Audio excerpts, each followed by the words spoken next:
ഏറ്റവും പ്രിയപ്പെട്ട മക്കളെ, പ്രഭാതത്തിൽ കർത്താവ് പറയാണ്, നീതിയോടും വിശ്വസ്തയോടും വിശ്വാസത്തോടും ദൈവകൃപയിലും ജീവിക്കുന്നവരെ ഈ ലോകത്തിലെ ഒരു ദുഷ്ടശക്തിയും തൊടില്ല, ഒരന്ധകാരവും അവരെ ഉപദ്രവിക്കുകയില്ല, ഒരു പിശാചും അവരുടെ നേരെ നിൽക്കില്ല.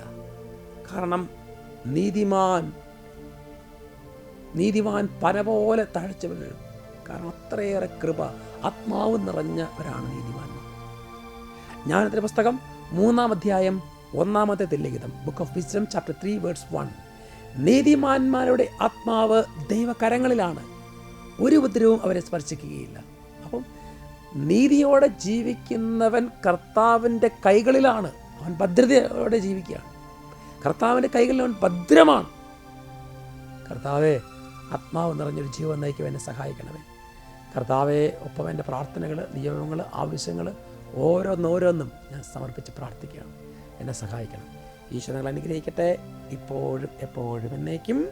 ആമേൻ.